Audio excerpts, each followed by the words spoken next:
So మీరు character ఎలా ఉండబోతుంది అండ్ మీరేమి స్పెషల్గా ప్రిపేర్ అయ్యారు క్యారెక్టర్ కోసం? ఈ క్యారెక్టర్ ఈజ్ వెరీ ఎనర్జెటిక్. అంటే ప్రతి ఎమోషన్ చాలా పీక్లో చూపిస్తాడు. కాబట్టి యూనో దీనికి ప్రిపరేషన్ అంటే డెఫినెట్లీ గ్రౌండ్ వర్క్ చాలా చేశాను. ఆ ఎనర్జీ కోసం కానీ ఆ ప్రతి ఎమోషన్ అంటే ఇన్స్టెంట్గా రియాక్షన్స్ చేంజ్ అయిపోతూ ఉంటాయి. ఇన్స్టెంట్గా ఎమోషన్స్ మార్చేస్తూ ఉంటాడు కాబట్టి దానికి చిన్న ప్రిపరేషన్ చేసుకున్నాను. So yeah, very energetic. Yadagiri is very energetic. అంటే బాయ్ నెక్స్ట్ డోర్ చాలా మంది చూస్తాం అలా. అవునవును, అదే వైబ్ లో ఉంది, మాకు కూడా అనిపించింది. అండ్ బేసిక్ గానే మూవీస్ లో ఇలా బావమర్దలు ఇవి చూస్తుంటే చాలా క్యూట్ గా అనిపిస్తుంది. మిమ్మల్ని చూసినా అలానే అనిపించింది. ఎప్పుడో ఉయ్యాల జంపాల టైంలో చూసాం అనుకుంటాను. సో ఆ వైబ్ తీసుకొచ్చారు కదా, అక్కడ అంటే మీకు బయట ఆడియన్స్ నుంచి కానీ లేదంటే ఇండస్ట్రీ పెద్దల నుంచి కానీ కాంప్లిమెంట్స్ వస్తూ ఉంటాయి కదా, వాళ్ళు ఏం చెప్పారు, మీకు ఏమైనా గుర్తున్నాయా చూసిన వాళ్ళు?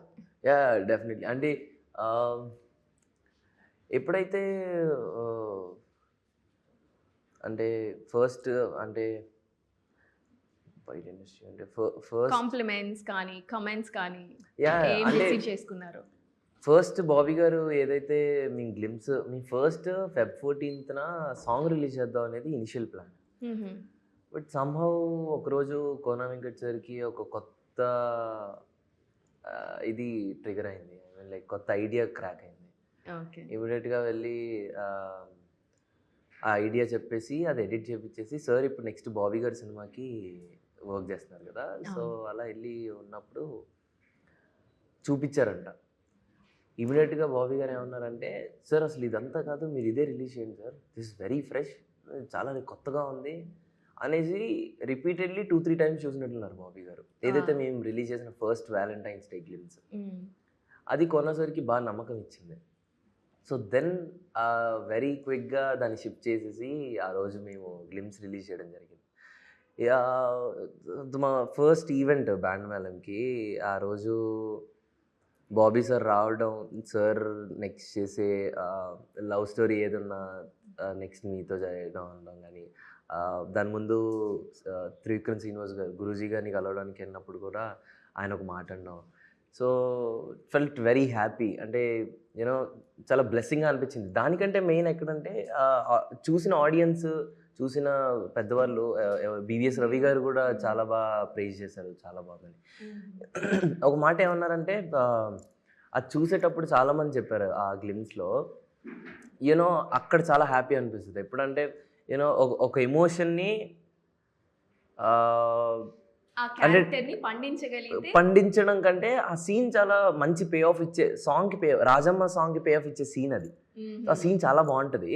ఆ సీన్లో ఏం జరుగుతూ ఉంటుందంటే, చాలా ఎమోషన్ గుండెలో ఉంటుంది, ఇక్కడ అంతా పిసికేస్తున్న ఫీలింగ్ ఉంటుంది, బట్ అది బయటికి చెప్పలేడు. ఫ్రెండ్స్ వాడు ఏం చెప్తూ ఉంటాడంటే, వాడు నేను హ్యాపీగానే ఉన్నాను, నేను ఎందుకు బ్రేకప్ అయింది, నేను ఎవరి కోసం ఫీల్ అవ్వట్లేదు అని బయటికి చెప్తున్నా, మనసులో చాలా డీప్ డౌన్ ఎక్కడో బ్లాస్ట్ అయిపోయిన feeling.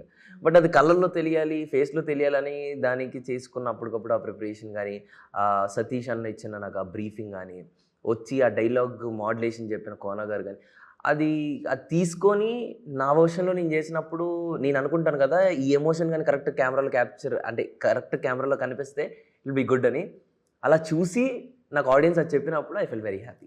Okay, that's the biggest compliment. And ఈ డైరెక్టర్స్ నుంచి వచ్చిన ఎంకరేజ్మెంట్ కూడా డెఫినెట్లీ. మీకు ఇది తెలంగాణ మాట్లాడినప్పుడు అంటే అంత పెద్దోళ్ళు ఎవరు నాకేం చెప్పలేదండి, బట్ తెలంగాణ మాట్లాడినప్పుడు ఎవరైతే తెలంగాణ పీపుల్ ఉన్నారో వాళ్ళు నాకు కాల్ చేసి, సేమ్ నువ్వు సేమ్ అలా మాట్లాడావు అనగానే నాకు అనిపించింది, ఓకే అబ్బా మాట్లాడాను అన్నట్టు.